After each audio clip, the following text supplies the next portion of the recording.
Some water on the lens here. Yo, what's going on, guys? Welcome back to another video. So this is a carbon fiber skateboard. This is actually not the first time that I skated. It's the second time, but it's been probably almost a year since I last skated it, and I was like really curious to know how it's skated. So lately, a bit of a backstory. I've been skating an 8.5, the last board, an 8.38 for probably about a year now. So a bit of a larger board. And I was really feeling like getting a little more technical and making my tricks easier to do. So I set this up. It's an 8.25, so it's a slightly less wide board. It's got a 14-inch wheelbase, and it's carbon fiber. So it has, if we could see here, it has 5 plies of wood, and then the top ply and the bottom ply are carbon fiber. So it's significantly lighter, and you can really feel it when you pick it up. Right now it's on 149 Indy Standard hollows with 52 millimeter Formula 4s. So it's feeling nice and light, which feels really good. I'm excited to kind of be able to do 3 flips again. I was struggling with 3 flips. Oh yeah, don't mind that. My water bottle just spilled all over the back seat of the car and all over my board. Man, I'm not happy about that, but it is what it is. Yeah, it's got pretty steep kicks. It's pretty blunt shape as well. This is the nose here, but yeah, steep kicks. That's the nose, that's the tail, and the concave is like, I would say medium. So it's a bit more aggressive than I was recently skating, but yeah, I'm looking forward to how it's going to skate.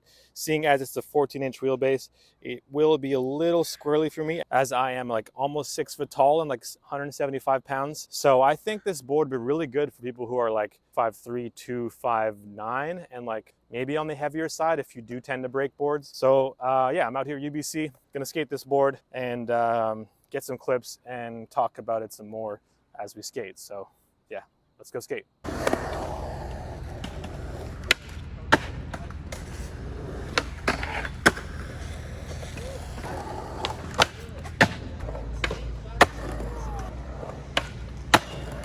That was still good.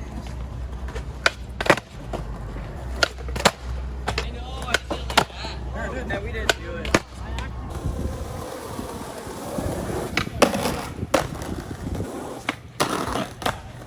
Oh, how he landed that, I don't know.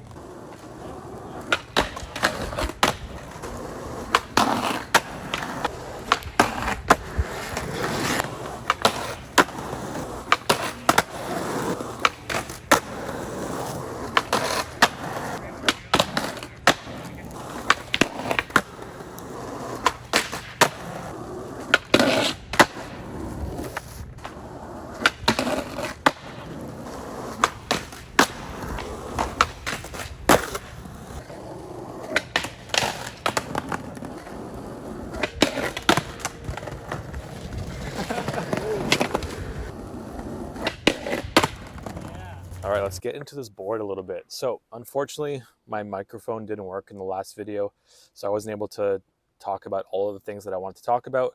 There was quite a few things I missed out. Anyways, regardless, I'm going to talk about it right now. So some of the initial things that I noticed about this board is that it's a lot thinner. You can feel it in your hands. It's more of an observation, not necessarily like a drawback or anything, but it's definitely something that I noticed. It definitely sounds different. Here, I'll put like a little clip here. So if you can like hear, you can hear the board.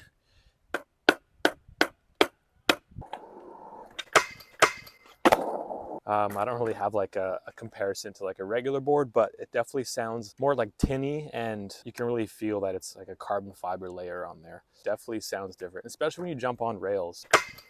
It slides as if there's like a bunch of wax on the board. So that's definitely one thing that I noticed when like jumping on a rail, is that like you want to put like your full weight on the board and commit to like jumping on the rail, because there is definitely like a slip out factor if you lean back. So that's definitely like kind of a pro and a con. If you're used to wood, it's a con because it might take some adjustment, but it's a pro in the sense that like you can trust that the board's going to slide, so you can put more weight into your slides. So it's definitely something that like you can quickly get used to, but yeah, definitely a lot slipperier than like wood. Another thing that I noticed is that it's a lot snappier. You can really feel that it's lighter under your feet, especially like on the nollies that I was doing.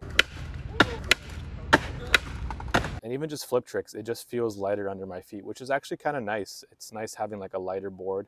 So if you struggle like getting the board off the ground and are looking for like more of a lighter setup, this is definitely for you. Yeah, going from an 8.5 down to an 8.25, I was actually really surprised on how quickly I adjusted. It didn't really feel that much smaller, and I kind of really like it. It kind of makes me want to stick to an 8.25 for my next setup, and that's probably what I'll end up doing because it feels really good, and I'm kind of more of like in a technical mood lately as far as the tricks I'm trying to do. So having an 8.5, it just kind of feels sluggish and kind of heavy under my feet, especially as we get older. Like it just pop doesn't come as easy. But yeah, other than that, like I said earlier, it is a 14-inch wheelbase, so that does take a bit of adjusting. But to be honest, I wasn't that thrown off by it. I kind of got used to it pretty quick. At this point, I kind of know what to expect with a shorter wheelbase. It feels familiar because I've skated a few 14-inch wheelbases now. So I know that like you just gotta change up your stance and the way that you position your weight on the board. So with like a shorter wheelbase, you can't like put as much weight into your lean. Let's say you do like a backside 180 and you feel like you're gonna like fall backwards. With like a longer wheelbase, you can sometimes like kind of power through it by like leaning into the board and it'll take you. Whereas on a 14-inch wheelbase, if you're not in the right foot positioning, also take into consideration that this is coming from someone who's 5'11", almost 6 foot tall. So it really depends on your height and your weight. And every board setup is going to be different depending on your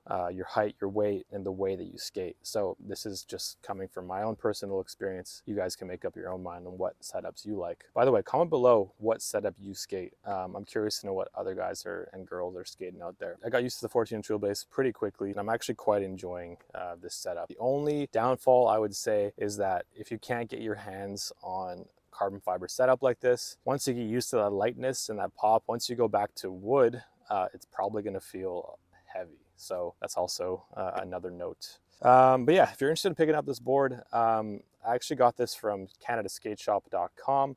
I'll put the link below. I believe there are a few decks left, but I think only in 8-inch. And that'll also be with the 14-inch wheelbase. And I think they're only like $60, which is actually like a really good price for it's what seems like a quality deck. As far as like wearing out goes, it's probably like my third session on it now. It's starting to get a little bit of razor tail, but not much. And that's like, I would say another potential drawback is that once it starts to get that razor tail is that it could be kind of sharp, which could hurt if it hits you in the leg. So yeah, that's all I really got to say, guys. I'm actually going to go skate and work on another video right now. So hope you guys are doing well, and we'll catch you on another video. Peace.